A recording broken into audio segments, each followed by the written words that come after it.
and Julia will join us when she can.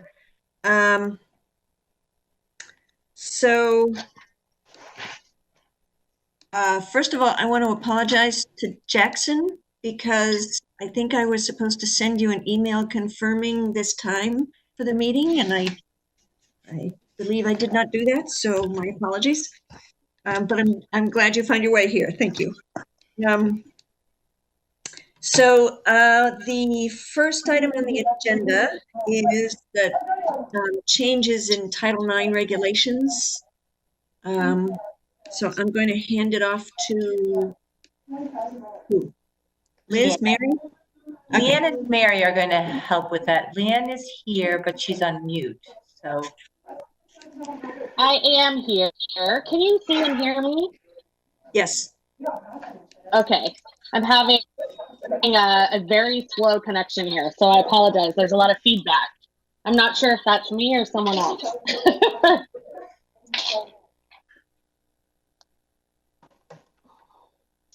Okay, Mary, you want me to take it? sure, Leanne, why don't you start? Well, I guess I should introduce. I don't know if you have met, if you've all met Leanne. Leanne O'Banion is our new Title IX director. She came in a year ago. Isn't it just a year ago now? And we're very grateful to have her. It was a long search.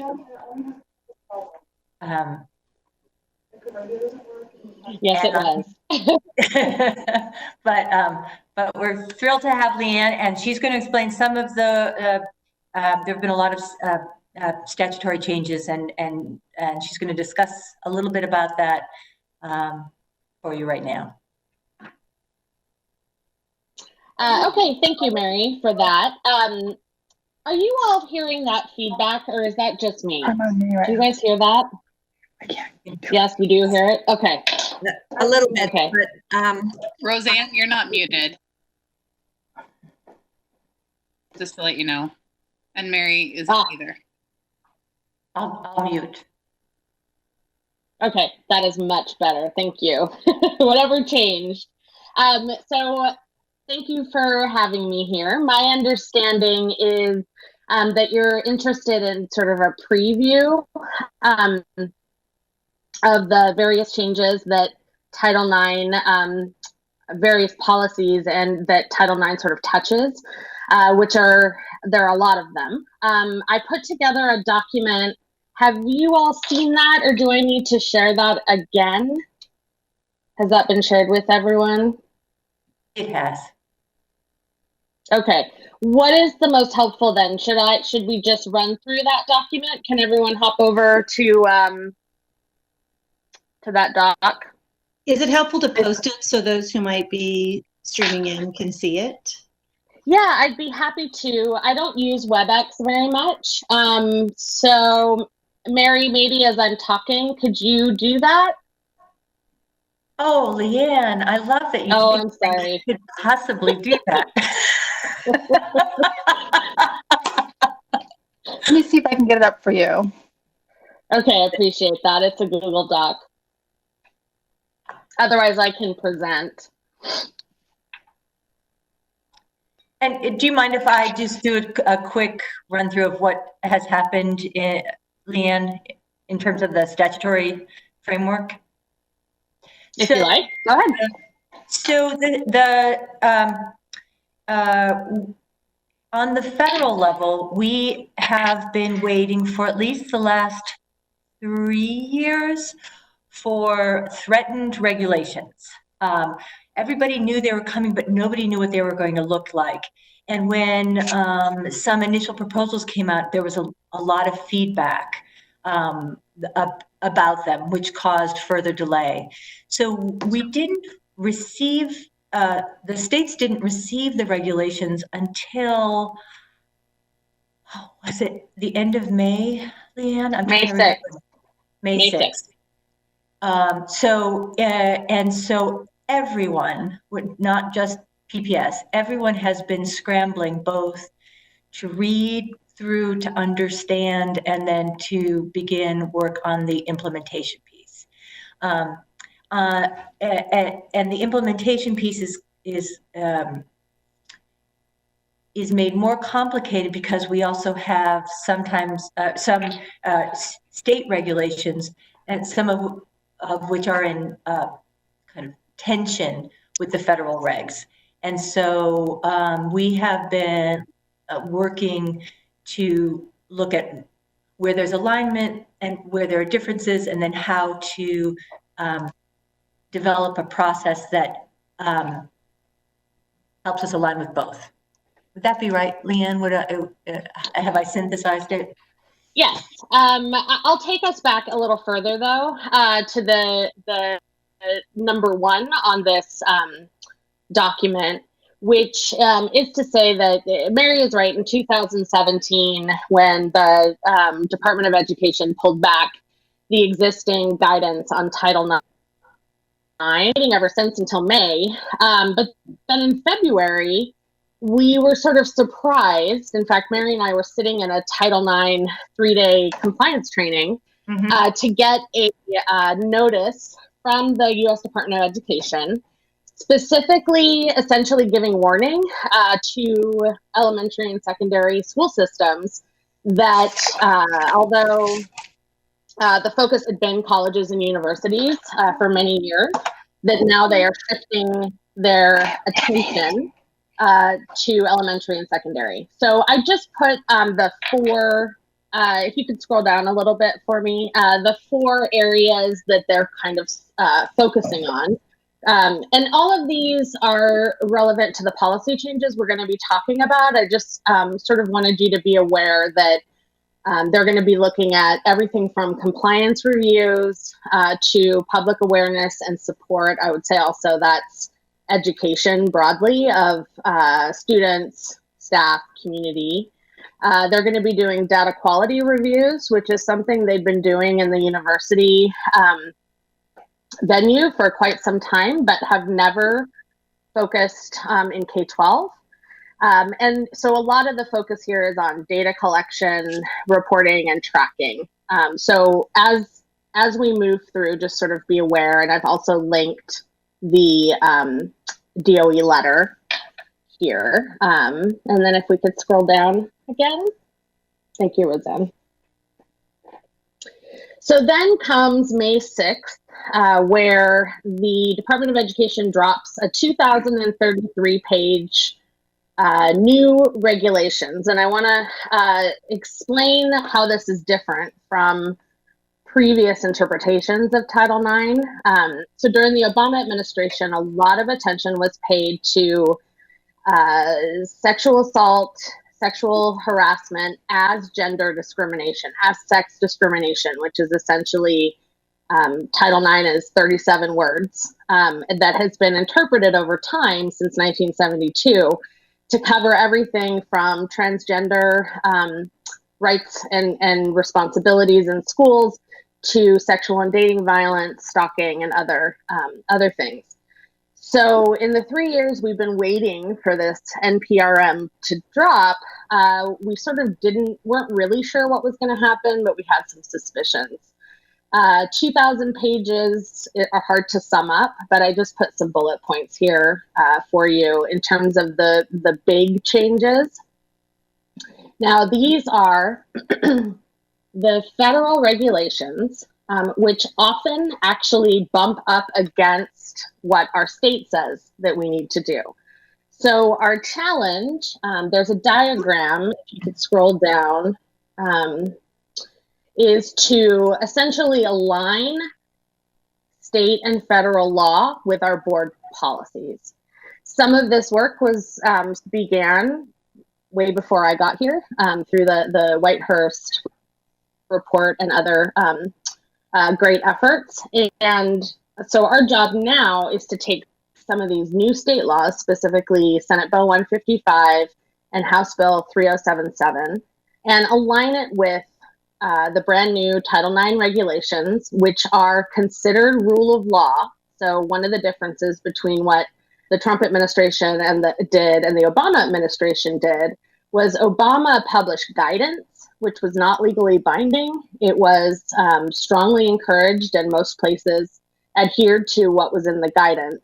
The new regulations are just that. They've gone through the notice of proposed rulemaking, and therefore they are law.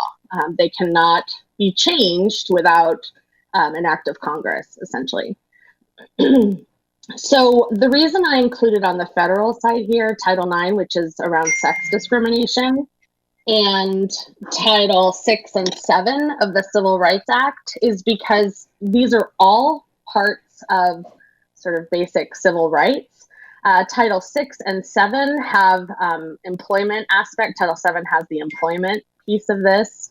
And Title 9 covers everything from student-on-student situations all the way through adult to adult sexual harassment. So it's very, very vast. I'm going to take a breath here and see if anybody wants me to clarify anything I've said so far. I have a question. Actually, I have several questions. Absolutely. So, as I recall, the discussions around the changes at the university level, my sense was that kind of the upshot of these new regs was to make it actually more difficult to investigate and adjudicate sexual abuse complaints. That is what and Leanne's going to get to that. One of the key differences, when I said there is some tension between the state and the federal, the state has implemented its kind of state version of Title IX. That's the 3077 regs. And those regs contain a kind of a broader definition of what sexual harassment is, where and when it occurs, how and how the process should be treated. The new Title IX regs are very narrow, both in definition of what constitutes harassment and also in when a school district, even if it does occur, when school districts would proceed under Title IX. And I think the thing that Leanne and I have been talking about and what we're working toward, and I think we have the process, it's now we just need to get the policies to align with it, is to ensure that there's going to be an investigation, some of which is going to fall under the state framework, and then a smaller section will be under the Title IX federal framework. I mean, that's what it will look like. Okay, so I like the Venn diagrams, and I don't know if the Venn diagram is drawn to scale.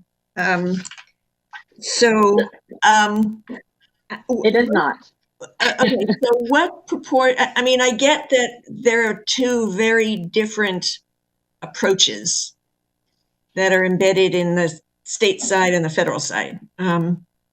So to what degree are the state statutes and regulations, which are relatively new, I mean, some of them at least, to what degree are they in alignment or out of alignment with the new federal regs?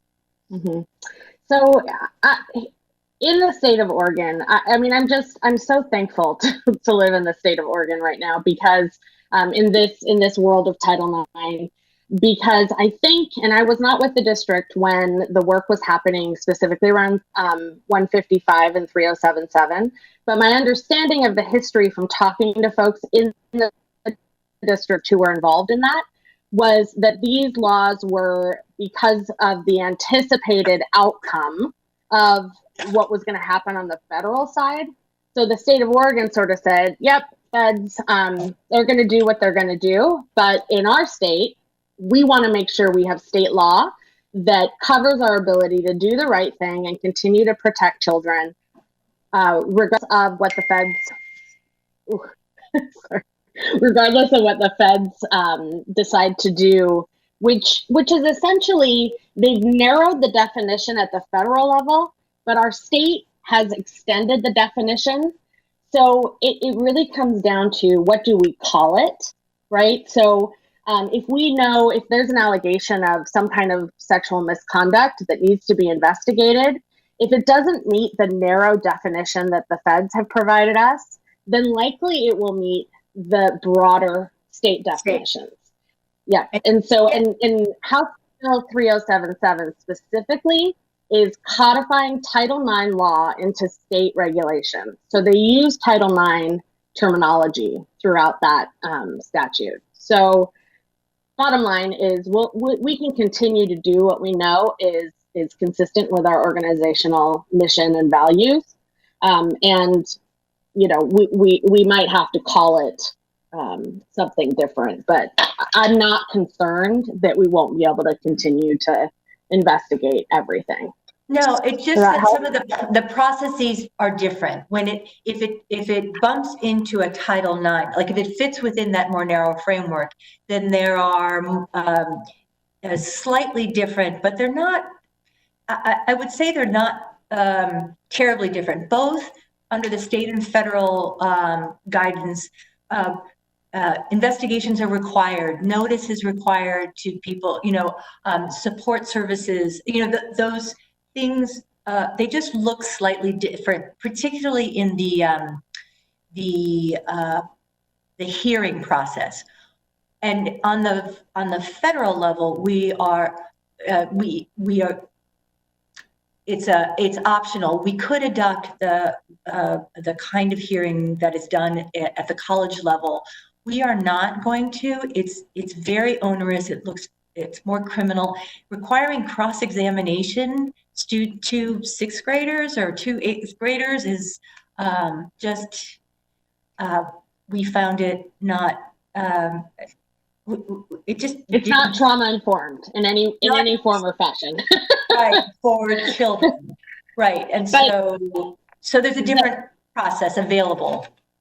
The challenge will be, and this is something we've started to talk about, will be on when employment, when an allegation is specifically between one of our staff members and a child.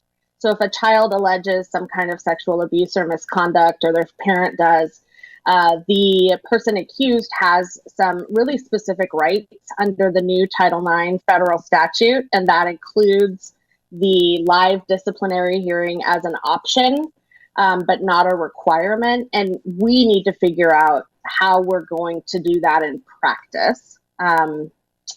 So kind of stay tuned, but that's also where Senate Bill 155 sort of picks up too, is that specific adult to child protection.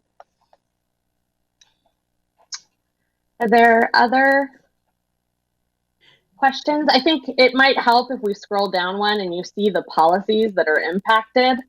There are a lot of them.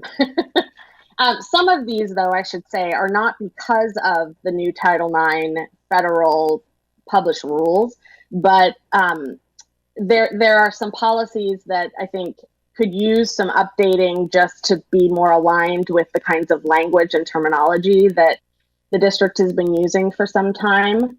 So these are arranged and organized first by student and then staff policies. And then Mary and I sort of rank ordered what we think is the most, not important, but needs to be addressed first. And so if you see that column that says approximate timeline for committee review, we believe that the most critical policy is the teen dating violence and domestic violence policy revision.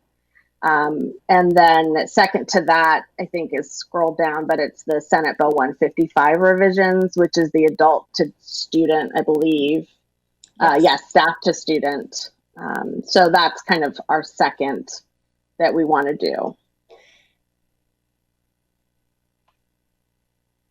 And we've already revised the sexual harassment staff to student administrative directive. So it already contains the language that was revised by SB 155. So it's already, that's in there, as well as the new proceedings.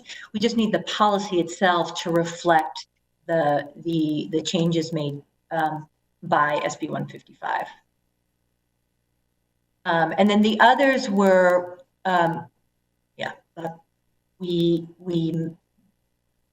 we are open to hearing what others, if others would like us to move some of the other policies forward sooner, we're open to that.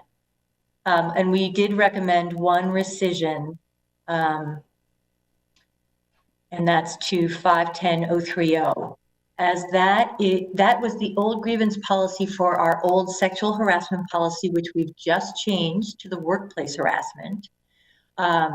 The administrative directive to that workplace harassment policy is being finalized now and includes a procedure. And so this is not necessary.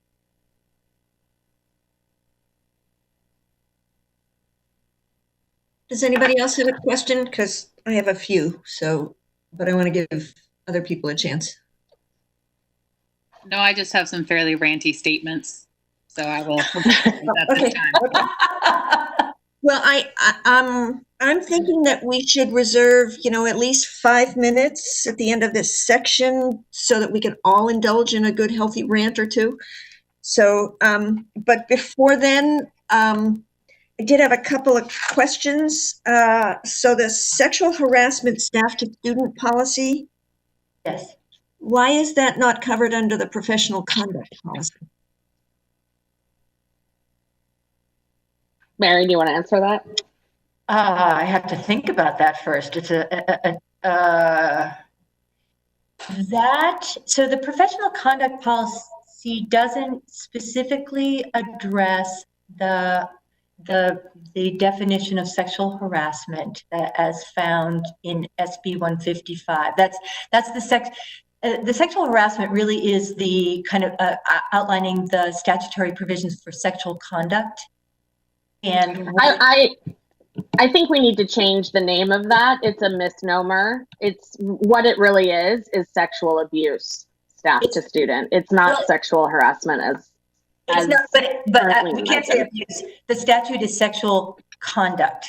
So, right.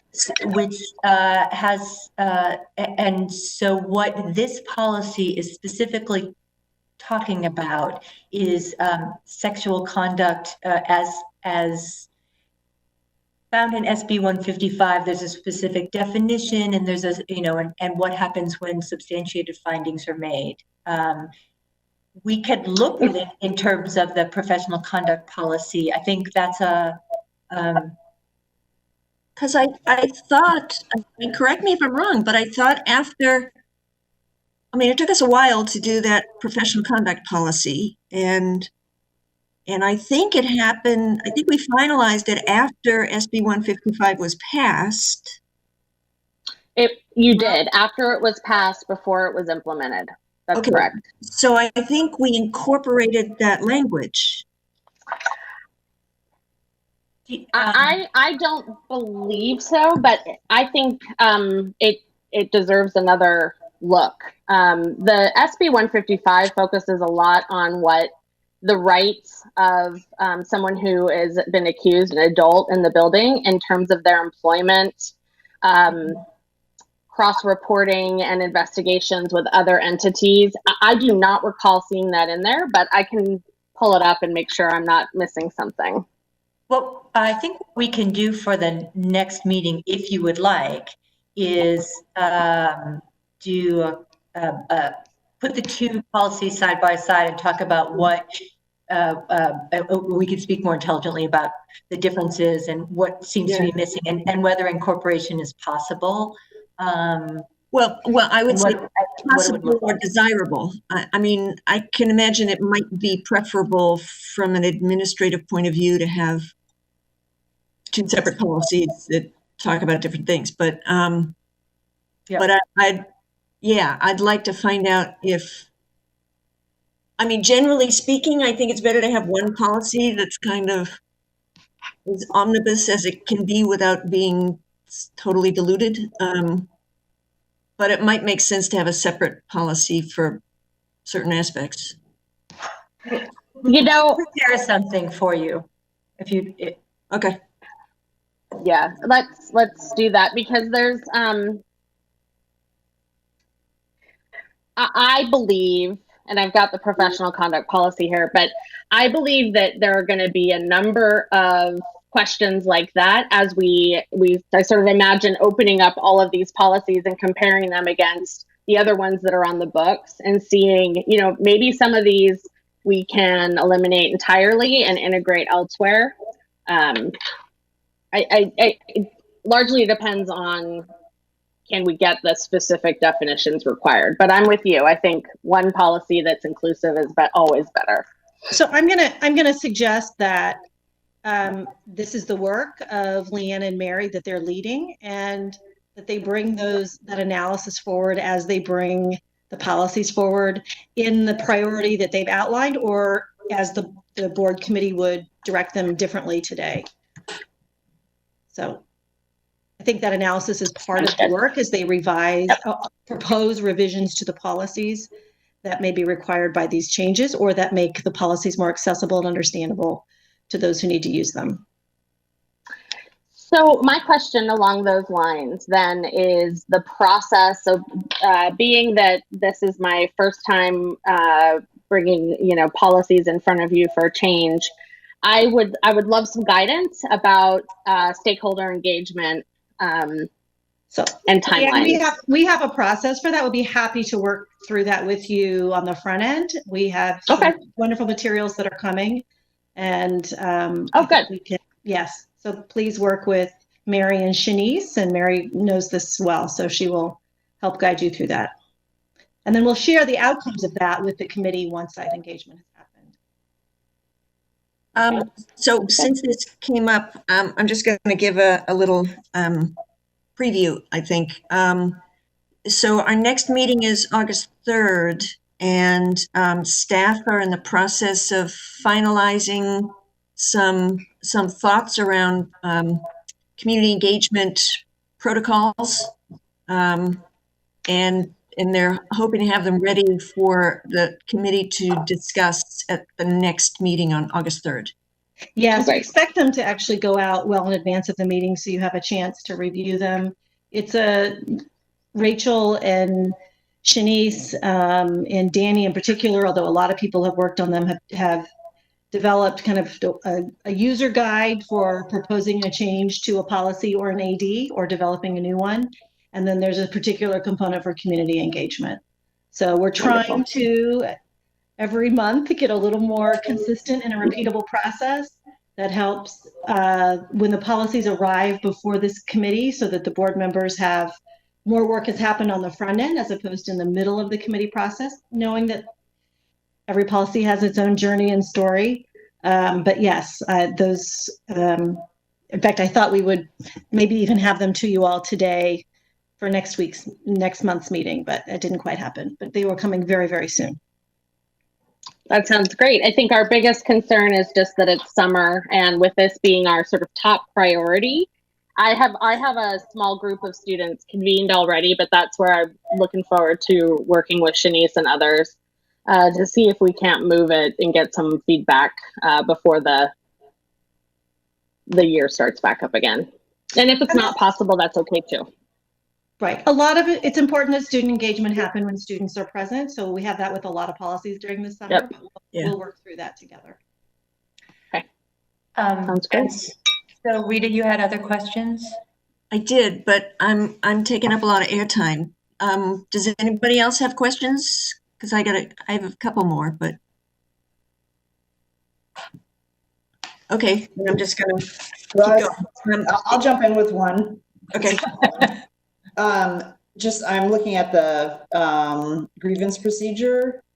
So just a question about the process. So will we look at that before we agree on the rescission, or do we know that everything that we're getting rid of in there is in some other policy, or is there anything that we're going to be losing? That as I mentioned, we are finishing up the workplace harassment AD now that we have the policy in place. I've been working with HR on that to make sure that we have that process in place for the complaints. And what I will do is cross-reference it to this policy to ensure that everything is in there, and then we can go from there. I expect that we should have the workplace harassment AD completed by next week. And Mary and Leanne are the subject matter experts on this more than I probably will ever be, undoubtedly will ever be. I think as a general policy, Julia, to your question, when you're being asked, when the board is being asked to rescind a policy, you should understand what's gone and where it's been replaced in other areas. And we would make sure you have that information. Okay, great. Okay. Okay, my question is, so these are relatively new federal regs and older state statutes, but not terribly old. Are there deadlines that need to be met on either the state side or the federal side that we need to keep in mind as we schedule these different policies? The Feds would like us to be ready with the Title IX changes by August 14th. But I want to point out that the entire country is in a scramble trying to make that a reality. So I think also it's important to know that at this point, 18 states attorney general have,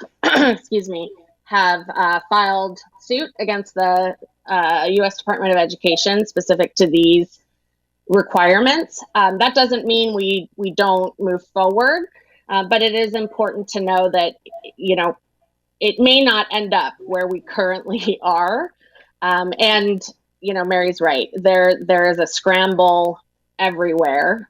So I think it's more important to get them right than to rush to the August 14th deadline, because in practice, the things that we're doing in practice are not outside of what the federal government would require us to do. So, and we have also been implementing the state changes, and in fact began that before there was even finalization. Right. So I feel confident on our practice in this district, and as I mentioned earlier, I think we just need to get our policies to align to what we are doing.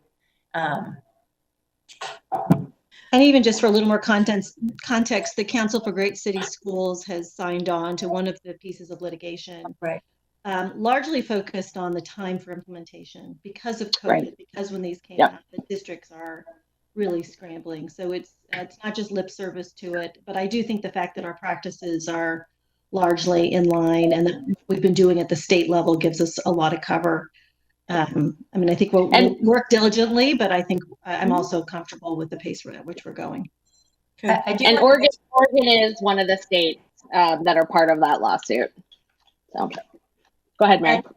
I was just going to say that in the context of our last meeting, when I was asked to reach out to ODE about the other policy, Emily Nazarov responded saying that she's been hearing, again, in light of COVID, a lot of districts are coming forward saying these are impossible asks at this point. So she said that she was going to have a discussion with Colt Gill to see about either extending or waiving the timelines.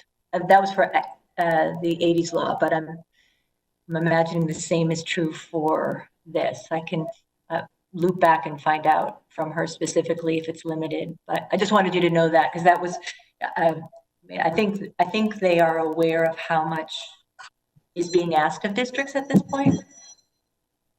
So. And as hard as it is for school districts, colleges and universities with these new regs have it 10 times more to change. So that's hard.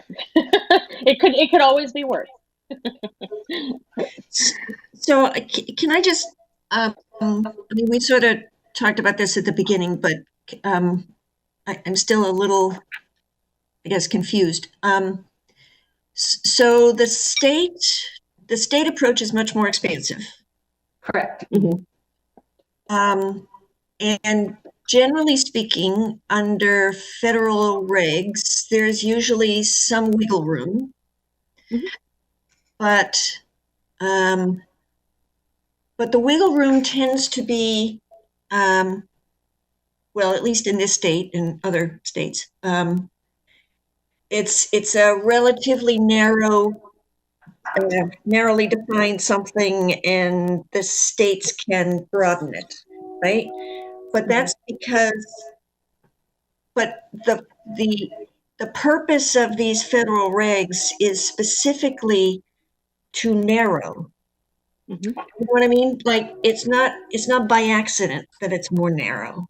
Correct. So if the feds want to really press the issue, We will not be, oh, go ahead. Well, no, I just like, how much wiggle room do we have? We will not, there will be instances, let's say a case comes forward. It may not fit the narrow definition of a Title IX complaint. It will therefore not be treated as a Title IX complaint. It will, however, be treated as a sexual harassment complaint under state law. So it's not that we're not going to move forward on investigating and making sure that that we have the health and safety of our students first and foremost. It's that we may process it along a different path. Okay, so we've got options. Like, we're not going to subscribe to the feds narrowing the definition of stuff and making it more difficult. But it means that we're going to do both. We're going to adhere to both. We're going to adhere to both. Yep. And if there's a situation that we want to pursue and federal regulations make it more difficult, then we have state statutes and regulations that we can. Okay. I'll give you a really simple example of this. The new Title IX federal regulations prohibit schools from investigating things that happen outside of buildings. So it narrows what we call the rational nexus to in buildings or during school-sponsored activities, programs, to or from bus stops. Anything else under the federal regulations can no longer be investigated. So online, for example, which is the majority of my time is spent investigating online harassment and discrimination. So the Title IX Fed regulations say, nope, that's not part of your job if it happened on the weekend. But we know that things that happen on the weekend impact a person's ability to feel safe, right, when they come back to the school building.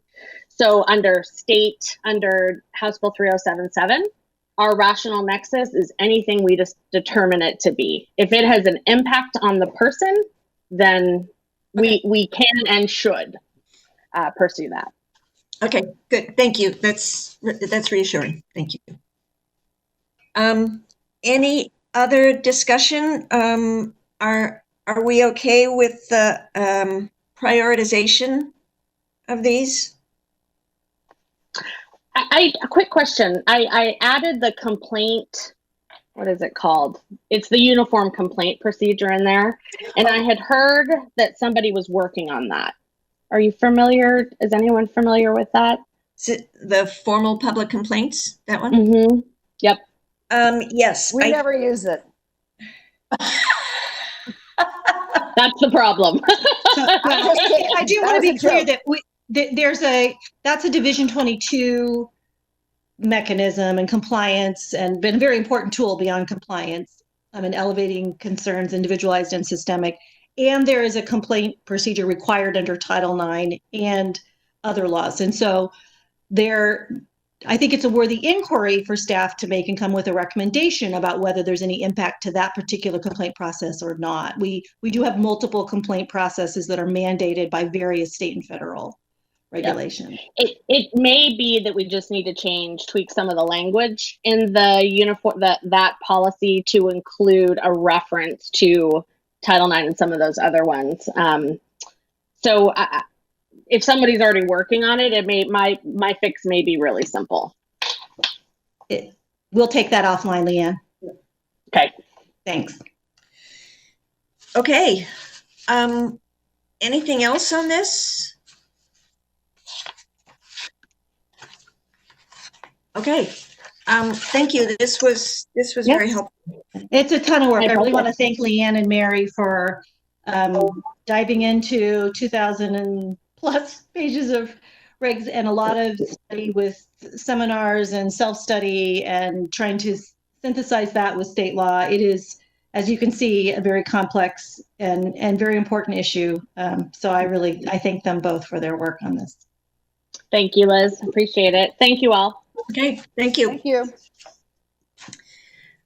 Okay. Next up, policy and public comment period, search and seizure. So as of 2:50 this afternoon, which was my last update on this, we have not received any additional public comment.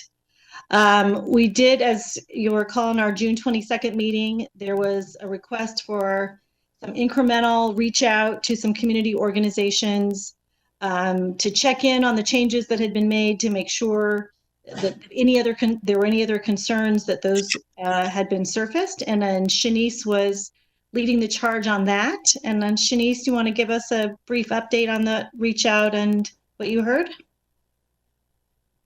Yeah, I can share briefly. As you know, there's been several touch points along the way with and engaging stakeholders on the search and seizure policy.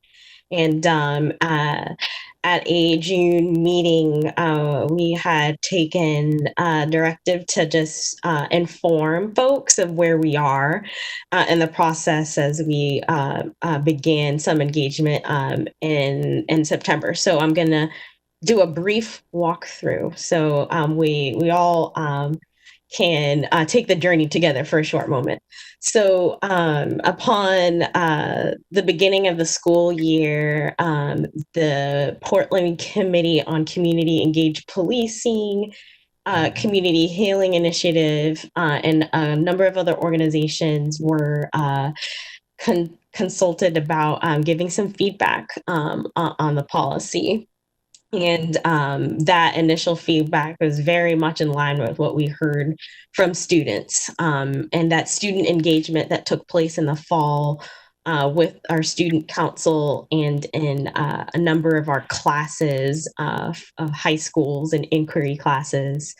We were able to really define core themes and priorities. And so those were really centered around getting parent consent in terms of scenarios where an officer might identify a student as an interest to interview, and also reasonable suspicion, kind of talking about how that might show up in the context of schools, and reflecting on their identities and experiences, and the culture they're building. So we heard those priorities in the fall, and Danny had the opportunity to work with our student board director, Maxine, on taking those priorities and identifying some suggested language changes. So we took those language changes back to students earlier before our school closure in the spring, and were able to be affirmed in the path that we were headed in. So following that engagement, we connected about just the full scope, if you will, of student priorities, and wanted to make sure those partners that we reached in the beginning of the process, in addition to others that had built relationships with us along the way, can weigh in and provide any feedback that they might not have already. So Stand for Children, Word is Bond, Brown Girl Rise, and some other folks who they coordinated on some calls in the last couple of weeks were able to talk about this policy and its state that it's in now, and kind of affirm once again where students are at. I'd say the one thing I'd add is, of course, a deeper discussion on the role of officers in schools, and how the culture and climate of schools generally show up in the context of how someone might be searched. So that was a conversation, and I think there's a memo that might, in a very briefer way, share what I have just described to you all. So hopefully that gives you a sense of the journey we've taken from September to now, and know we have some students on the call as well who I know were able to, specifically Nathaniel, connect with Mary on some questions that were left, especially after doing some engagement through the year. And hopefully that helps, and I can address any questions and or clarify any touch points along the way.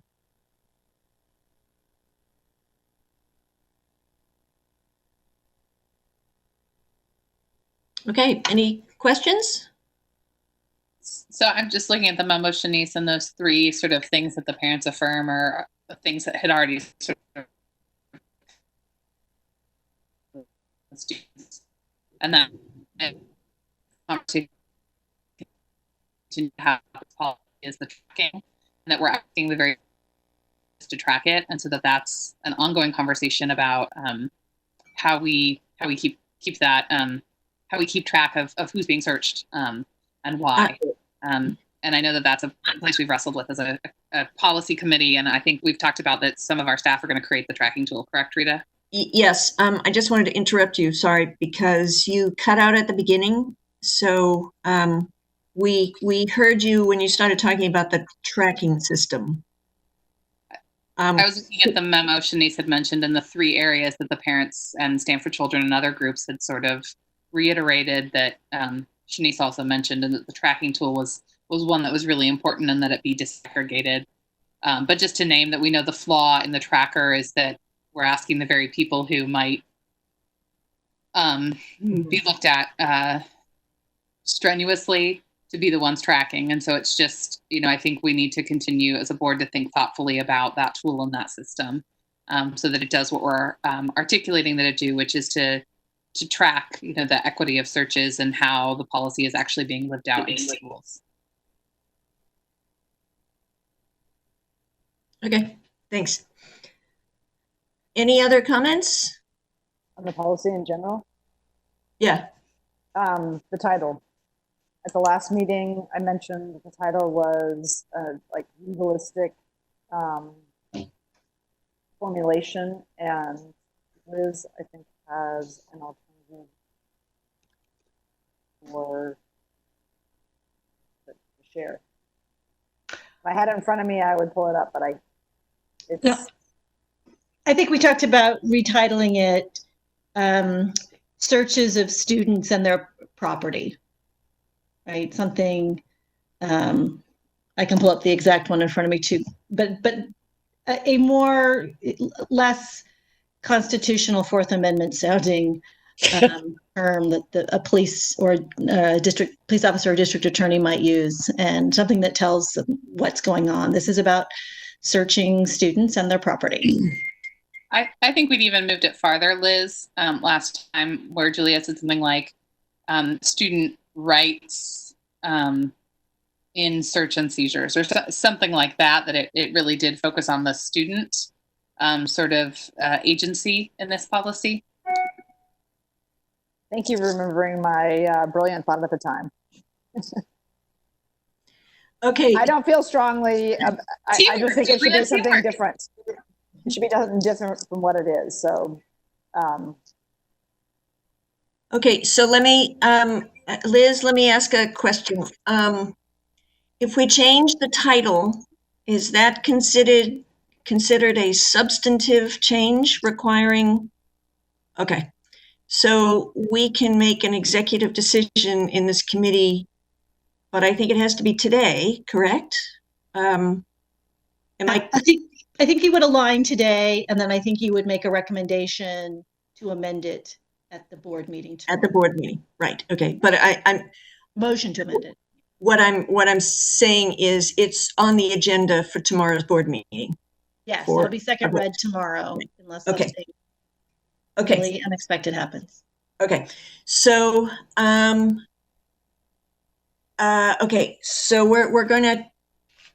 We can no longer punt on this, so we have to make an actual decision. So let me ask Shanice. We've heard two possibilities, sort of, in terms of language. Given what you heard in the community engagement processes, do you have any strong feelings one way or the other about the language, either one of those options?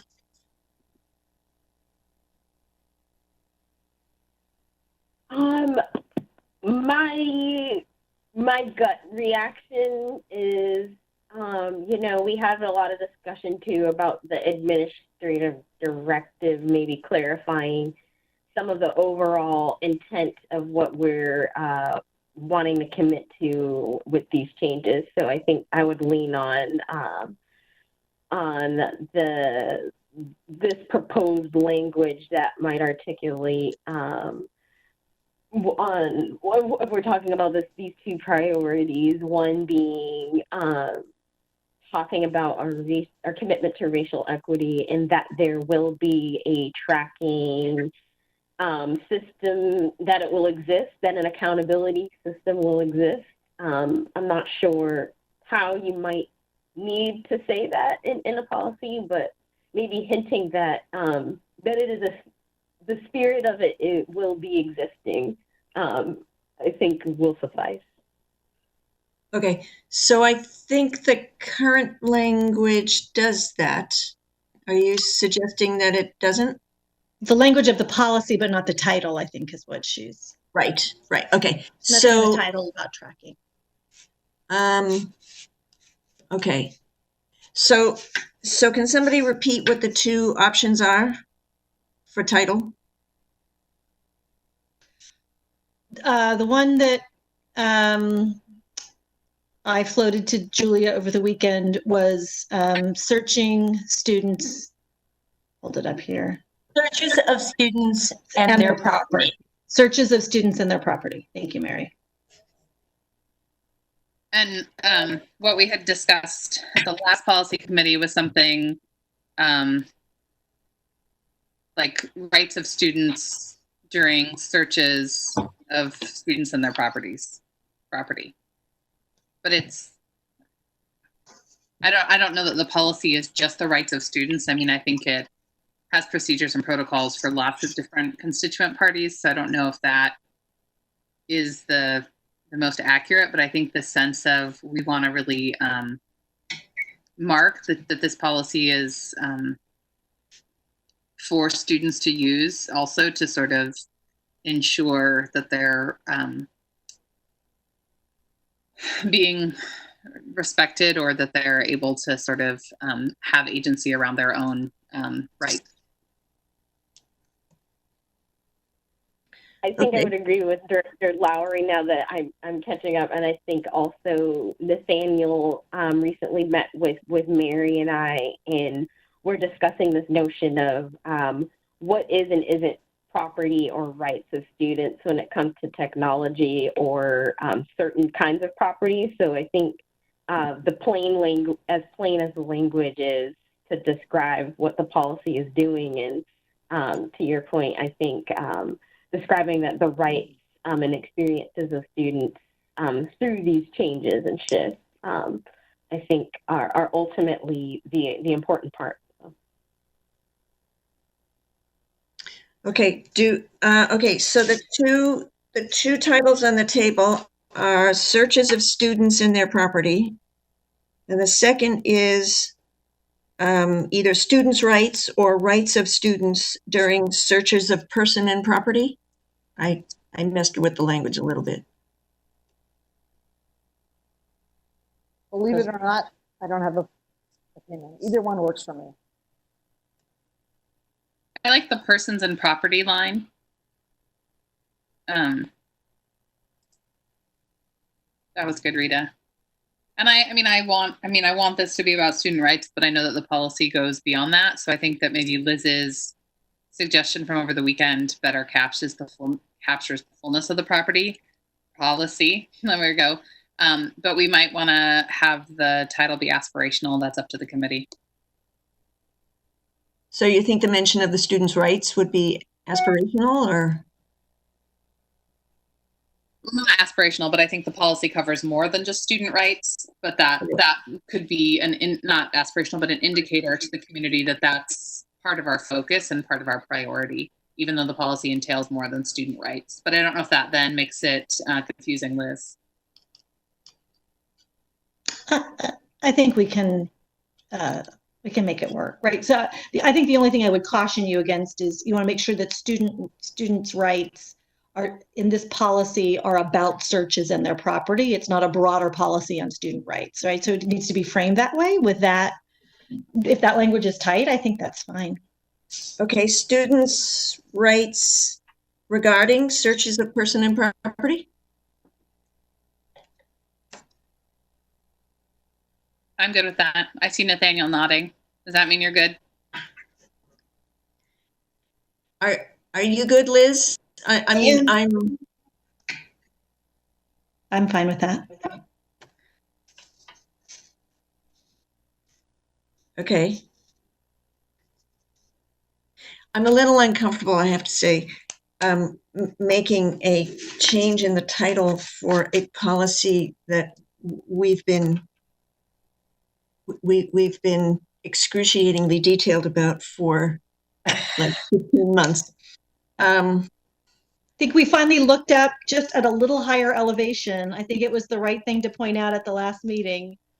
I think it's a more, it has the right focus and it has better language, but I don't think it doesn't change the substance of what has already been first read.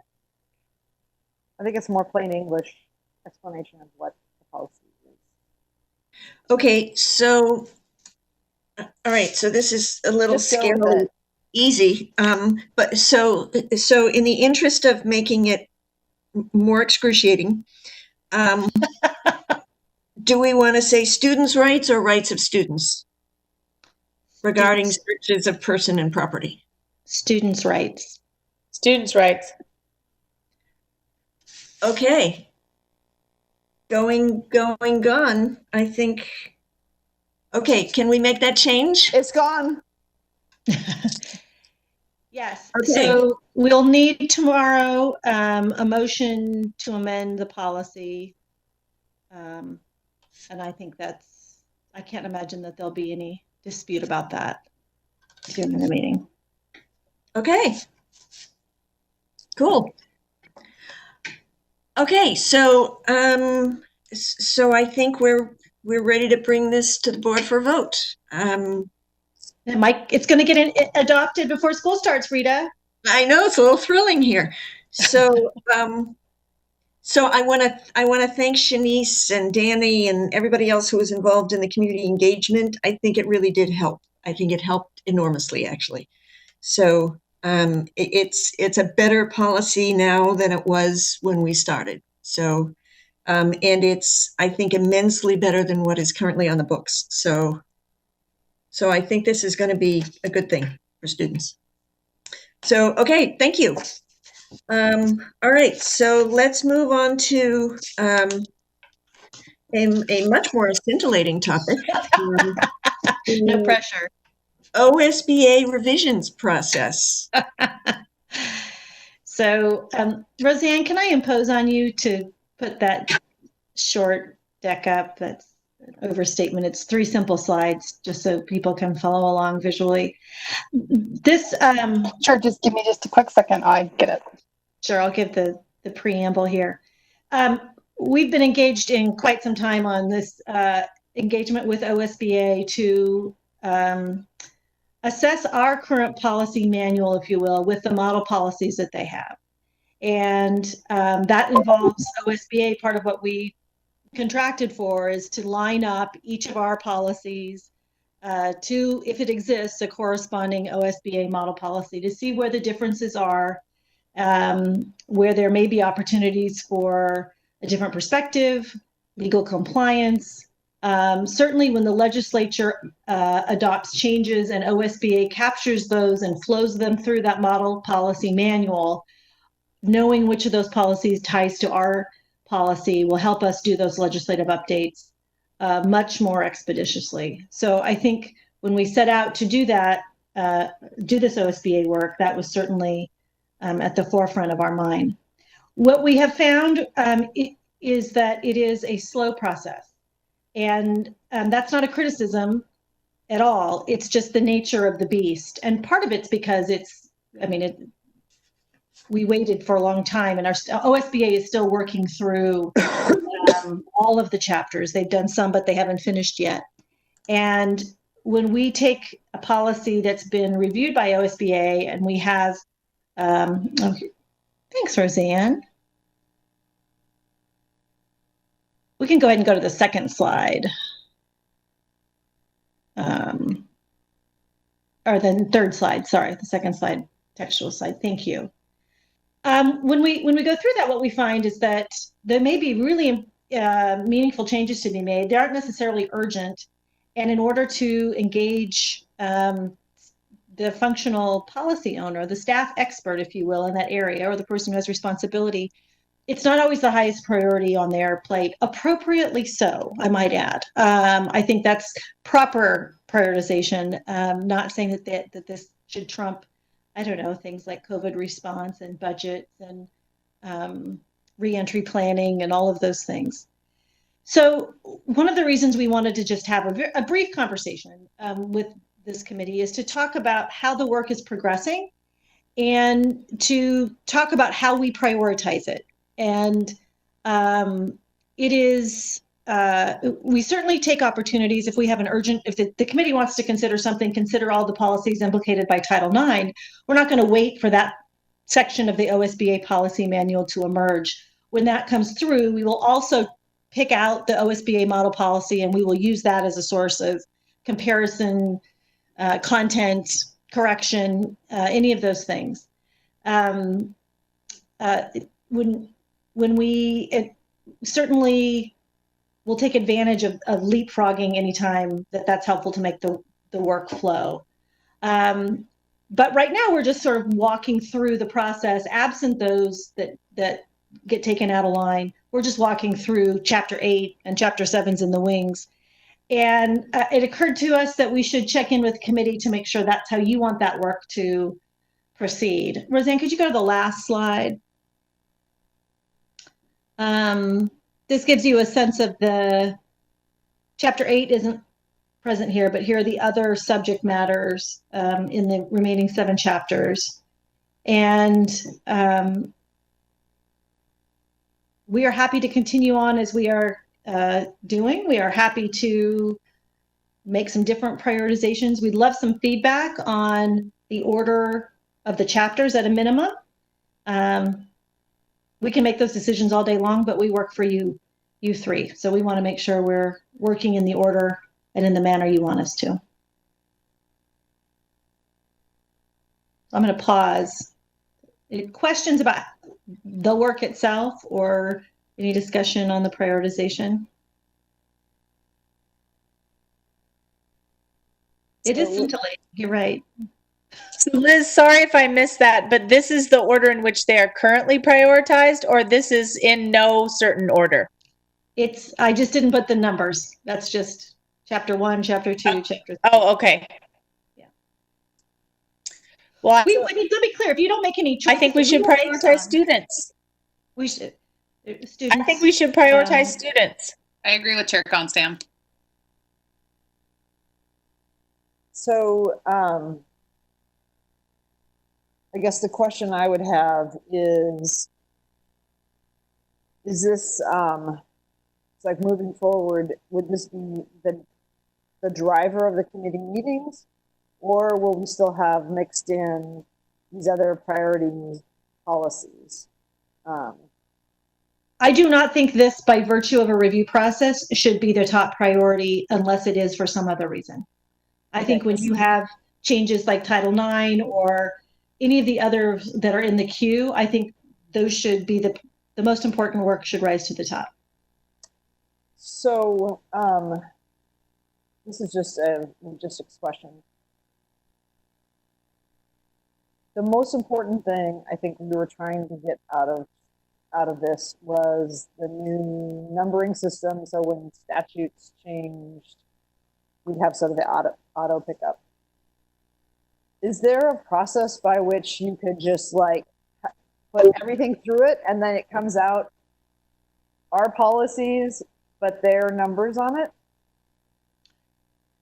Versus looking at each of the policies and like, do we keep ours or do we keep theirs? Or is it just like, can we supercharge? Like, hey, you can get 80% of the new numbers on our old policies, and then we could work from there. But then we would have accomplished one of the primary objectives, which is getting connected to the numbers, the statute. Yeah, so that will happen no matter what, right? As soon as OSBA is done with their walkthrough, that work is done. So that will happen as a matter of course, and we will need it to happen by the next legislative session, because we will not be through all of these policies by then. So we will that will inform even more work. What it doesn't do, if you stop there, is it doesn't get you some of the outdated policies or some of the compliance changes that may be embedded in the OSBA policies that did not over the years get picked up. I mean, we have policies going back, as you saw earlier today, to 1976. And so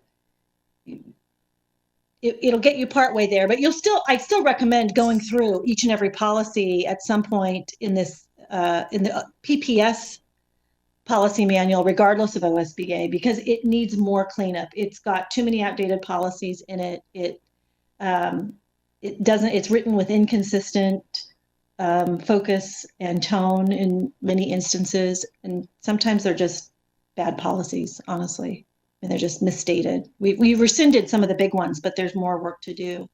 So with the goal of having a policy manual that you can find the most important answers that you need to find easily, right? To guide your behavior. On that note, Liz, this is Amy. Episodically, we stumble upon a policy and we say, this doesn't serve us well, we need to fix this. Do you have a running list in your estimation of those that are most problematic? We have a running list of policies that we think are coming to this committee, and they include policies this committee has said we want to address. They include policies that are affected by legislative changes, or that staff have come forward and said, this doesn't work well, we need to fix this. Or they are new policies that we think need to be there. So our current list contains finishing out the code of ethics, right? We think those policies are missing here. So they come from a variety of sources, and then some of them we stumble across too. Some of them require, go ahead. But we haven't fed those interests into this OSBA process yet. Not yet. I mean, we're having this conversation early. We're kind of partway through Chapter 8. It's the first one. It took us a long time to get here. We're kind of figuring out what the rhythm is and what the pace is. And it's slow because it isn't prioritized by urgency, right? It's slow because we kind of worked through numerically.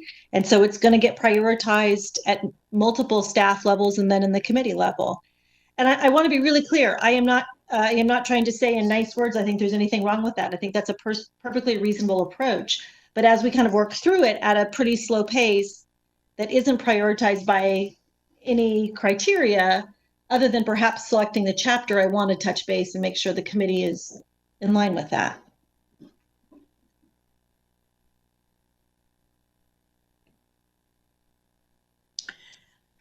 So I have two thoughts. The first is, since I'm old enough to remember 1976,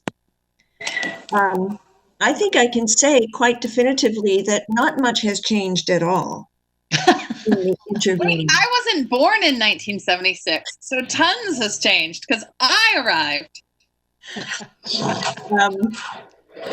So we can talk about that offline.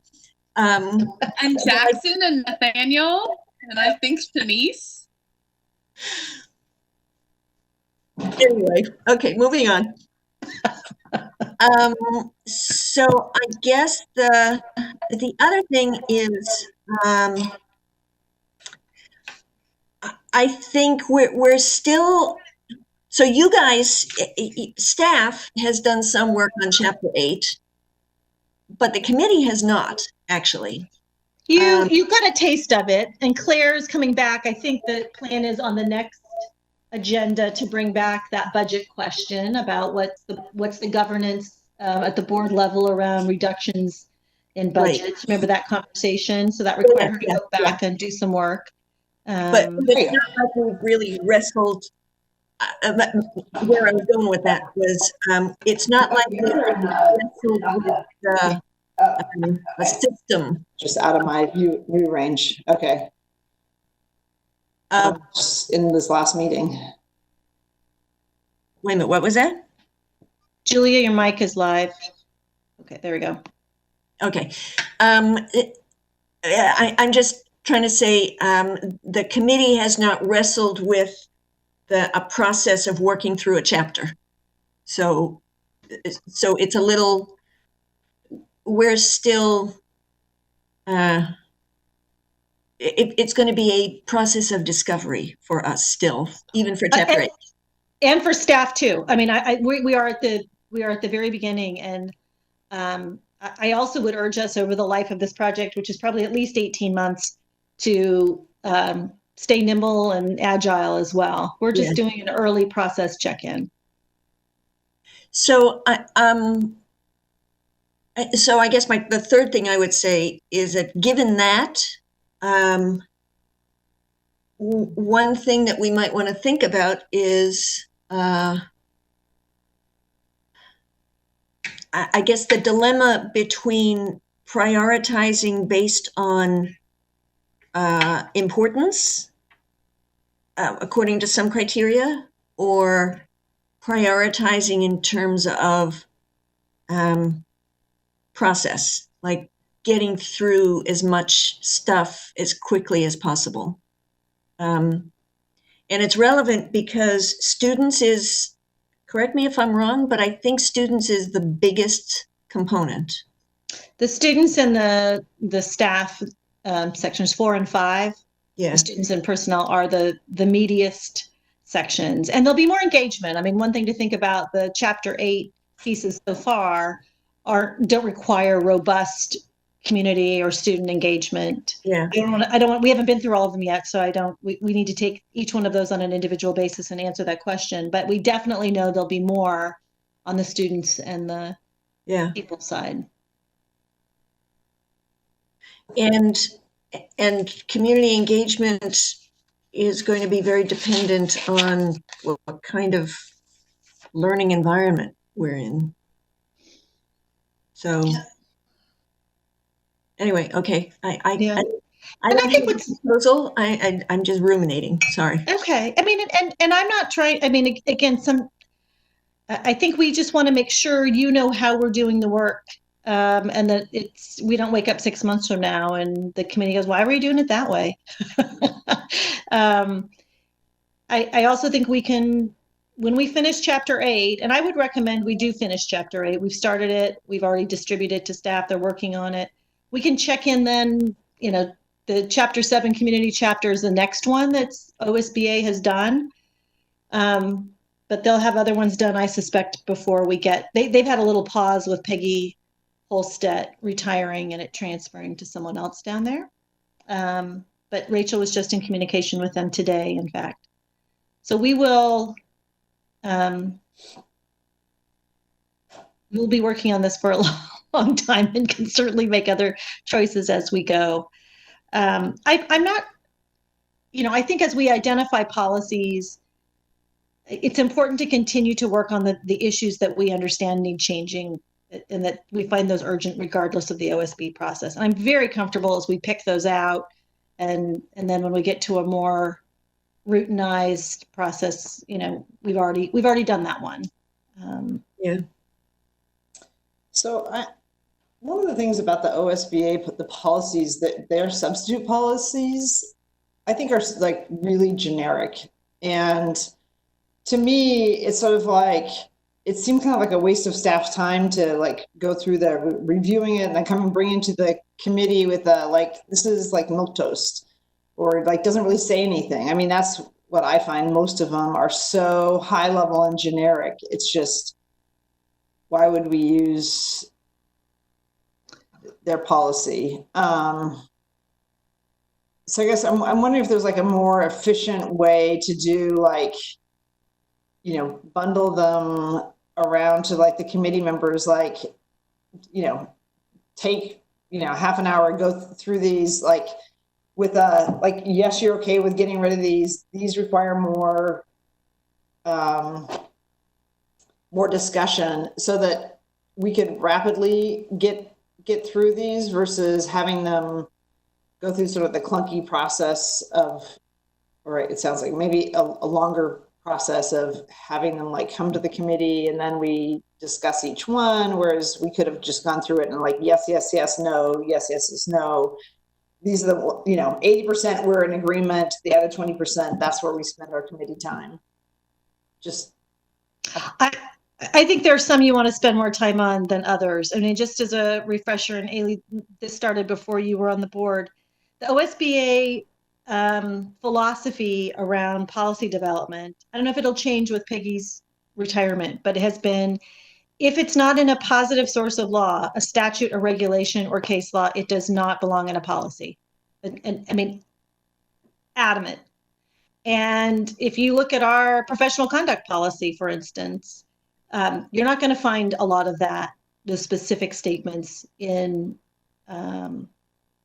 rule or statute. I mean, so there are different ways to write policy. Pardon me? Actually, I think now you are. Well, because we drove lawmaking to some degree in Salem based on some of our policy work. Absolutely. But literally OSBA will go line by line. If that line isn't in there about is the door open or closed, and under what circumstances is it, I mean, like that level of detail, if that would not survive an OSBA policy review. And I'm not suggesting that the board should adopt that approach to policymaking, but it has some help, it's helpful on a compliance. I mean, I think the OSBA process is mostly a compliance and updating process. And I think our hope at the outset was that it would help accelerate some of the decisions on rescissions and revisions, right? That would tell us how out of date some things are, give us a point of which to go faster. We paused other rescissions to incorporate them into the OSBA process, for example. But if you spend 3 to 9 months on every one of those, it'll be 5 years. It won't be 18 months. But I don't think you will. I don't think you'll need to. You'll spend your time better than that. Challenge accepted. Yeah. So why are they looking at ADs also? It's because it aligns with what they have. Where's Mary? I can't remember what they call it. They have a funny name for what they call, what we call administrative.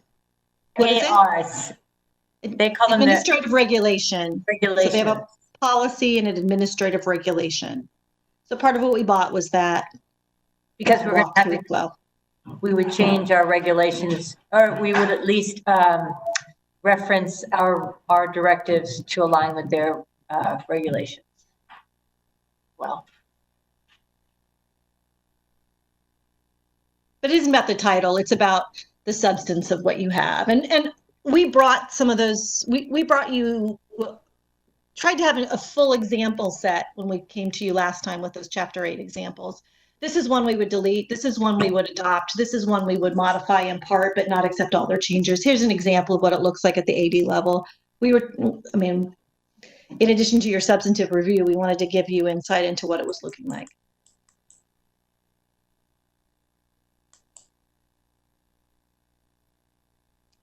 Okay, so I guess my perpetual question, when do we need to decide on this?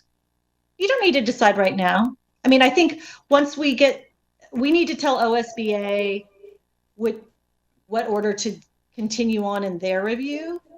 And I do think students and personnel would be pretty high on my list. They will go faster than we will be able to. So what we have waiting in each bay from them, we can then choose from. Okay, that makes sense. Yeah. And I think I mean, Amy sort of beat me to the punch with her question about do you have kind of a wish list of things that have popped up? You know, are there chapters that seem to be more in need of review? Because like you keep hearing about things that are getting in the way of functioning. I think we have done that with individual policies already. When we have a policy that's getting in the way, it's not a chapter, it's a policy. As these things break out, they're so varied in content that we bring those forward. And I think we will always continue to do so. We won't pause on that just because there's an OSBA process. I think when you get to the person, oh, go ahead, Mary. No, finish your thought. I'm sorry. When we get to the personnel side and somewhat on the student side, depending on the content, you also get into bargaining issues sometimes. So that also is a gating factor for some of that work. That doesn't mean you don't do it. Yeah. That may extend the time of discussion for those. I mean, I think we should just project that personnel may take longer to complete because of the impact, the possibility of impact on bargaining. And when we get to personnel, I would definitely push through those that don't require bargaining first. I mean, I would, as the others are working their way through those, but it's, you know, I mean, we've all experienced with policies. The ones you think are going to be short and sweet can take a long time, and others can go through. I mean, each one kind of has its own journey, its own stakeholders, its own history that maybe not everyone understood or knew about, recent changes from the legislature. I think as we put the ResJ lens on this work as well, I think that will, I think particularly when we look at policies where more work is needed there, that lens needs to be stronger in our policies, I think we should move those further up. I think that's probably that's a hard statement to operationalize without being in the work itself, but I think we are mindful of that.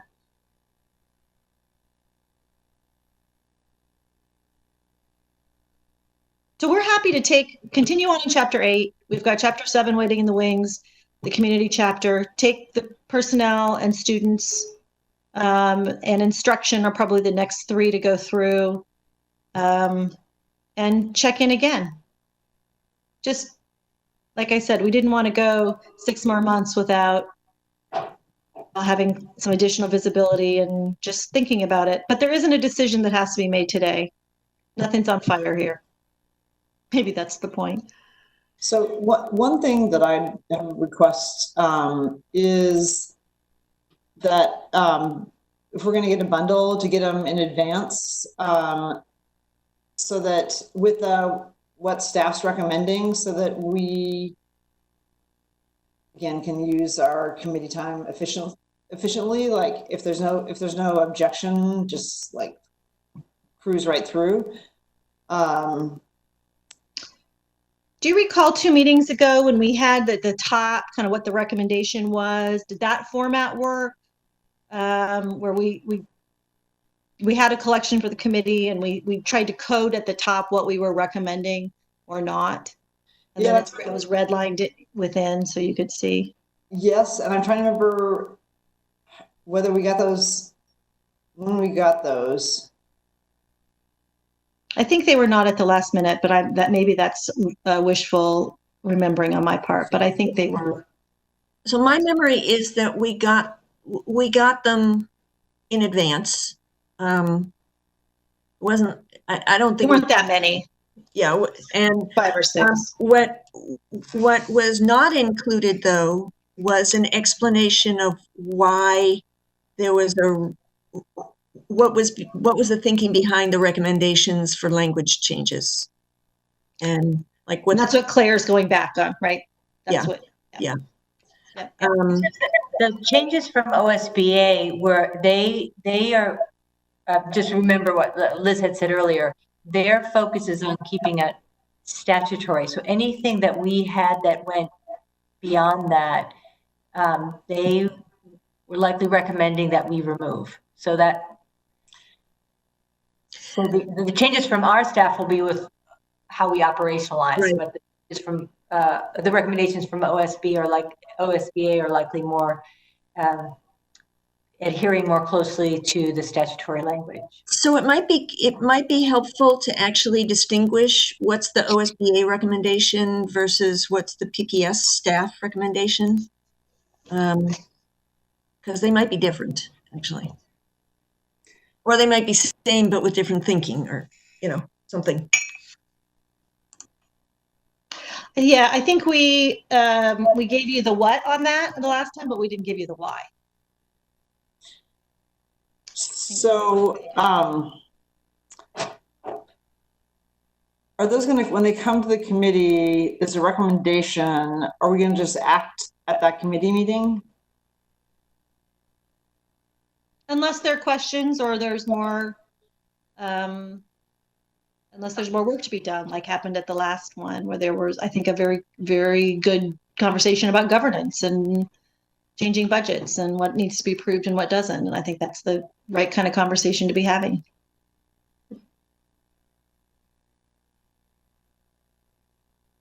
Otherwise, yes, if it's straightforward, if it's a cleanup edit, if it's a really obvious rescission and we've given you the context for why it's not needed or why it's been replaced elsewhere, I think you can act in the committee.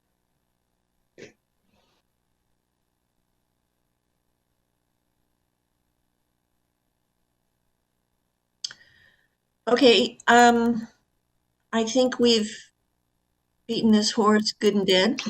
Put everyone to sleep. So I guess at this point, just kind of, I'm not hearing anything suggesting that you shouldn't just keep going the way you're going. Okay. And we can always stop if we need to, and change direction. But I think for now, let's sort of crank through the Chapter 8 stuff and see how it goes. And then, and then we'll move on to the next one. That works for us. Thank you all for that. Okay. Discussion. Yep, that's helpful. Thanks. Okay, thank you. Okay, so we have half an hour left. Do we have any public comment? We do not. Okay. All right, so I wanted to take just a little bit of time to talk about, to sort of review how this last year of policy committee work went, with an eye toward improving. So I was looking back at what we accomplished, and if my computer will ever work. So we worked on about 11 different policies or suites of policies. And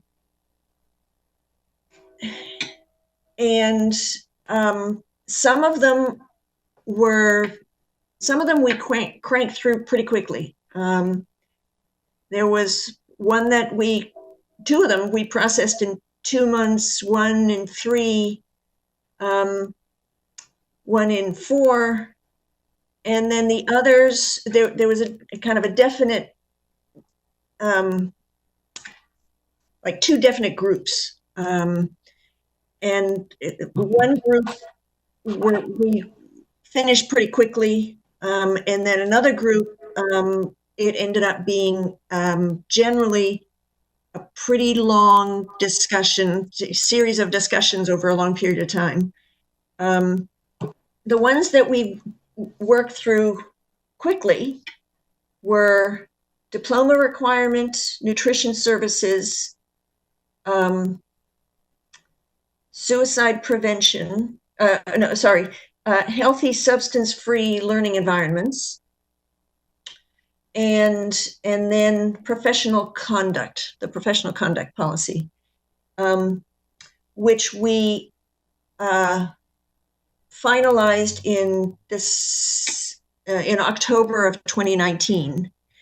And that actually was an outlier because that was a continuation of work that had started the previous year.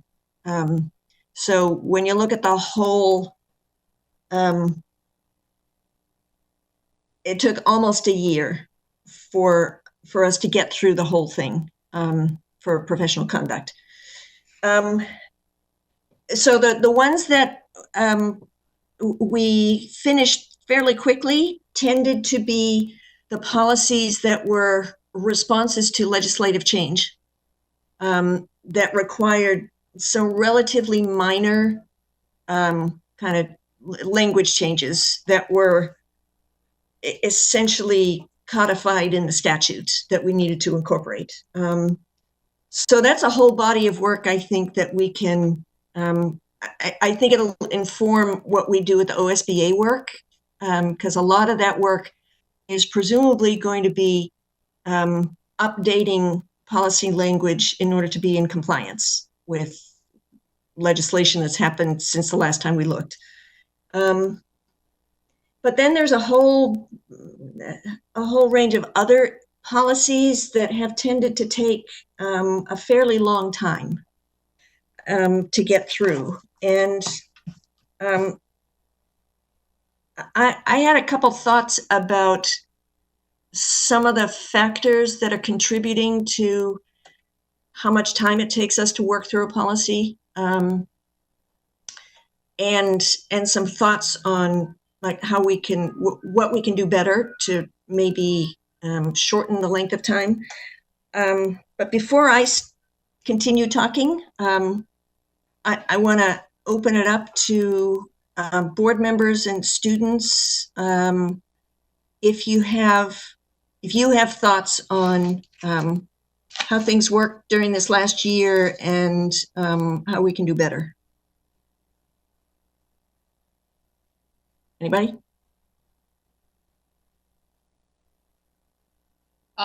Jackson, you want to go first and then I'll go? Sure.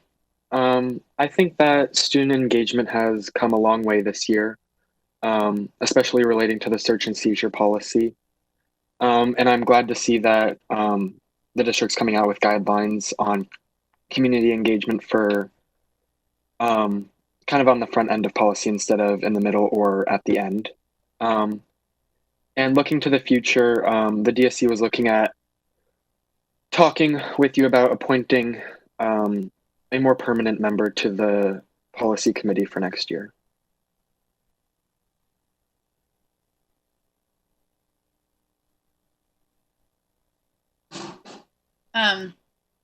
I felt like we got really caught up in the meal policy, that like, I felt like we had several meetings that were the same exact meeting. And I blame Rita because at the beginning she's like, we should get through this quickly. And then we spent like months on it. So I think she jinxed us. And while I know that was super important and part of the findings of the Secretary of State's audit, it wasn't as student focused. And so I think that for me was a little bit of a disappointment that it ended up taking so much of our time. And so to continue to like balance doing a thorough job on those kinds of policies and also making sure that the student facing policies are the priority, like Chair Comstand mentioned when she said we should focus on the OSBA policies that affect students. So that would be my one sentiment about being on the policy committee. But I do appreciate the community engagement piece and the student voice. And then I still have questions from our last meeting when we have this sort of like tension around the search and seizure policy, or whatever we're calling it now, right? The rights of students when it comes to having their persons or property searched.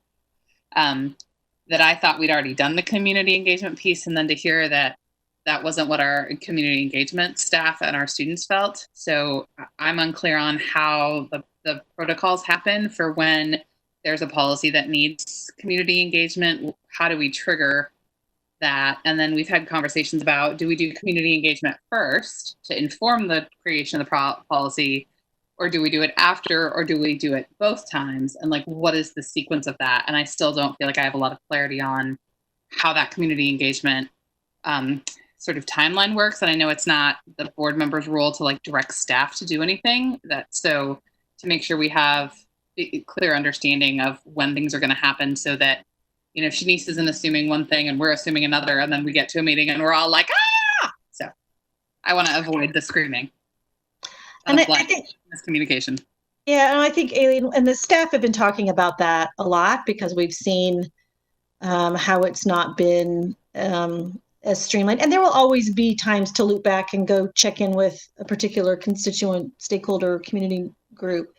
But our goal, which is to have so much of that work as possible done before it gets to the committee, for the committee to do its work. So the committee's work is informed on the front end by it, not waiting for it to go happen. And so that's our objective. I'm sure that there will be there's a permeable barriers in there, but that's the design.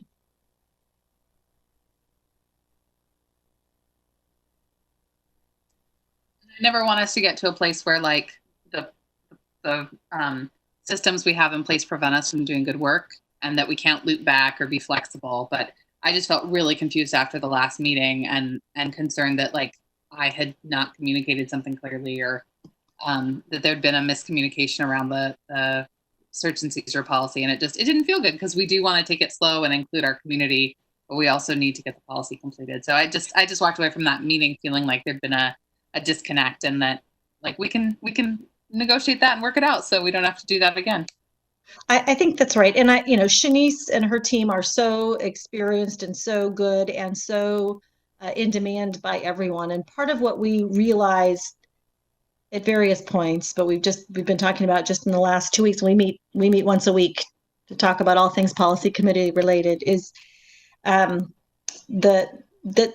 who are the content or function owners of a policy area, they really need some guidance. And you've seen it in 2 meetings in a row. People come forward and say, I want to know what the committee wants me to do on this. And we are really trying to shift that so that Shanice is a consultant, but that the owner of the policy identifies and is in the work enough, and they are, to have confidence in knowing who they need to go talk to, again, in consultation with Shanice and her team and Danny, to make sure that we're all learning and growing in that area. But it's not for the committee to say. You may have thoughts. You may say, have you talked to X or Y, Z group or person? But most of that should be the thoughtfulness and the work of the owner of the policy bringing it forward. And we have to build that muscle. That's not a criticism of anyone, but I think we're not there yet as an organization, and we're feeling it. So we're trying to front load that with some additional tools. So I mentioned earlier on in the meeting that staff are going to be bringing forward a proposal for some protocols around community engagement at the next meeting on August 3rd. And I think that will be an opportunity for the committee to really wrestle with some of the questions about what's the threshold for what kind of community engagement, and when and how, and have a we as a committee have never really had the big conversation about what it is we as board members want and need from a community engagement process. Like, what are we asking of community engagement? So I'm hoping that we'll have that discussion at the next committee meeting. So I have a couple thoughts. it would be helpful at the beginning of the year to have sketched out what the general topics are by meeting, with always a little bit of extra room space available so that some topics can be added, but so we have sort of a syllabus of what it is that we're going to be working on. It could be just like mix of the just run-of-the-mill OSBA policy revisions and then some big topics that we've identified that we want to get done. Because I think then otherwise you do have these sort of like things that just go on and on and on versus like, hey, this is like a 2-meeting policy and this is a 4-meeting one.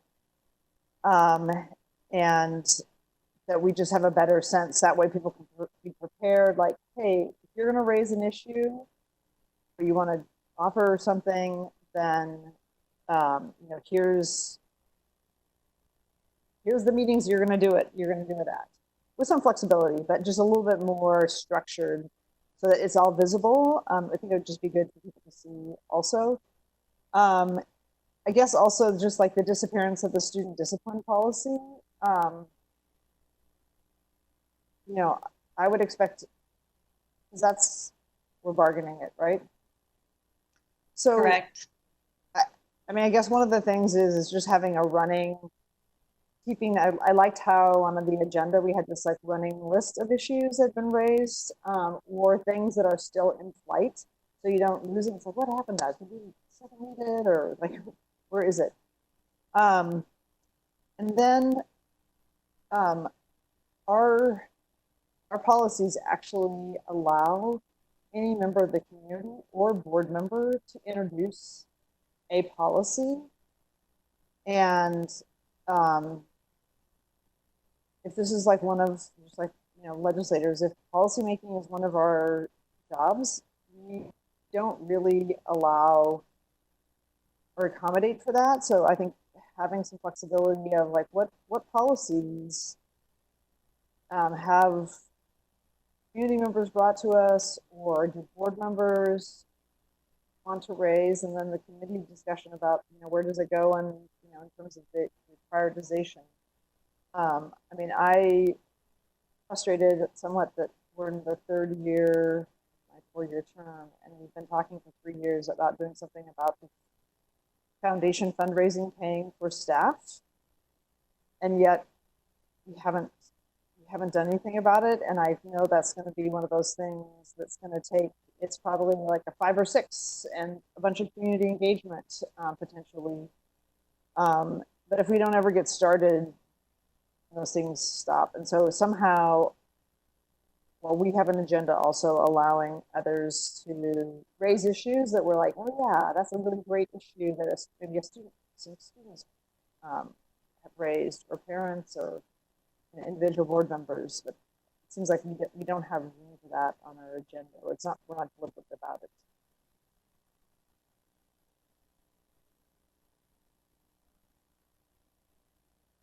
But in general, I find the committee, I really like it. I think we have good discussions that are generally respectful. They're thought-provoking. I think we land usually in the right place. So, just kudos to the staff and committee members and the students who have joined us to make better policy.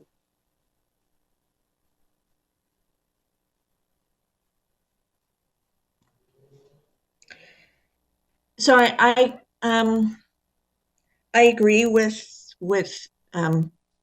everything that everybody said so far. I do think the discussion that we have on the community engagement is going to be helpful in setting the committee and staff up for having a more kind of knowable process for working through these policies. And I hope it will mean that,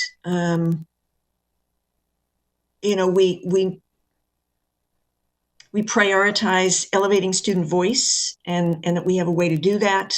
And I I think we have gotten better this year in community engagement. I think we've gotten a lot better, especially around student voice. But there were several instances where it came later in the process than it should have. So I think the discussion at the next meeting, I think, is going to be really helpful for everybody in kind of clarifying how we want to proceed.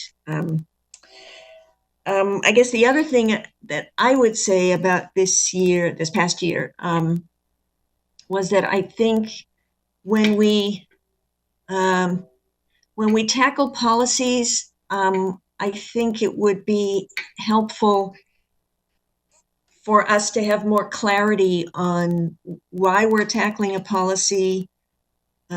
What is it about the policy that has kind of catapulted it into the mix for this committee? Establishing some deadlines. I mean, I really like the idea of sort of projecting how long we think it should take to tackle a policy. I mean, if we're talking about a fairly routine change for legislative compliance, I think we've got a track record on that, and we can predict. But for the more complicated policies, I think it would even be helpful for us to kind of think through the level of complexity of different policies, so that we can sort of, or at least try to predict all of the factors that we're going to have to work through. So I think that might help. And yes, I agree that it would be helpful to have at least a preliminary list of priorities for the coming year.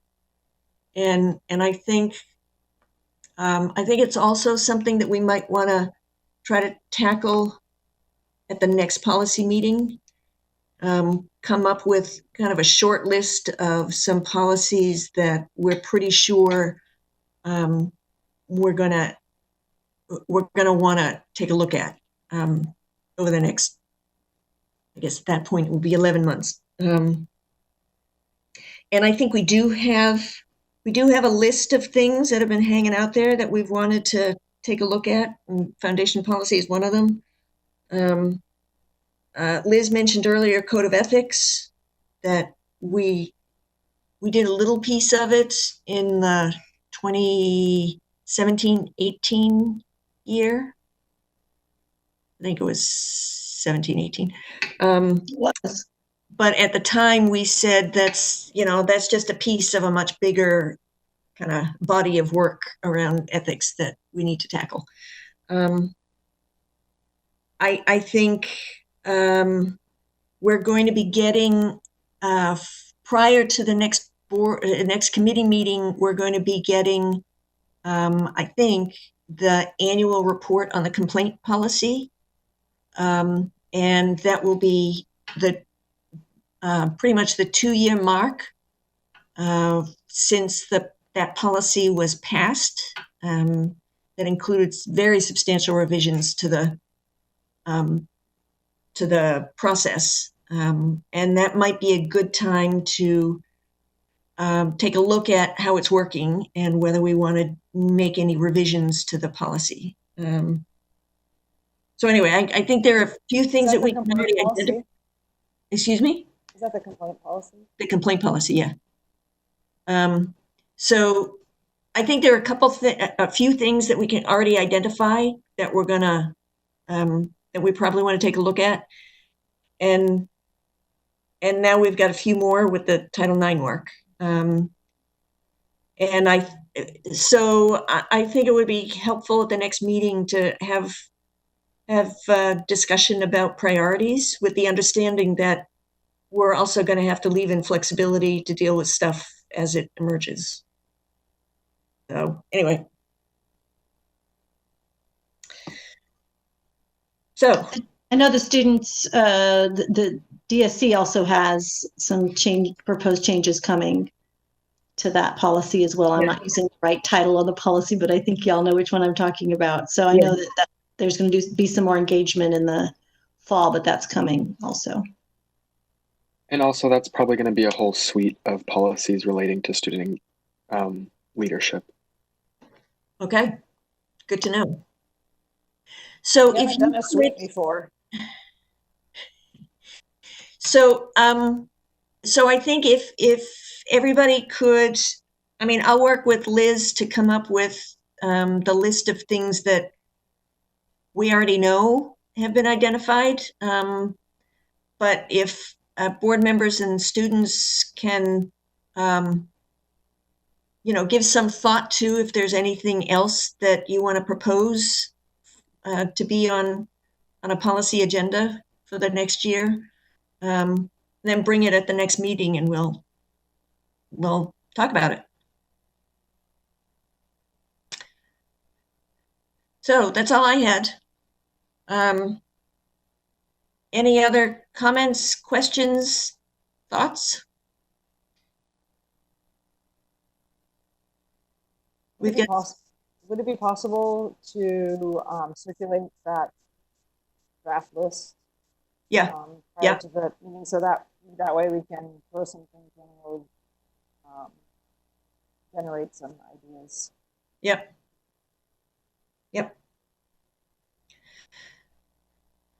Okay, we have 5 minutes left. We could keep talking or we could call it good.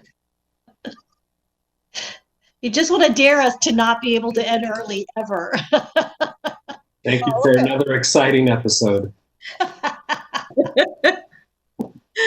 Okay. All right.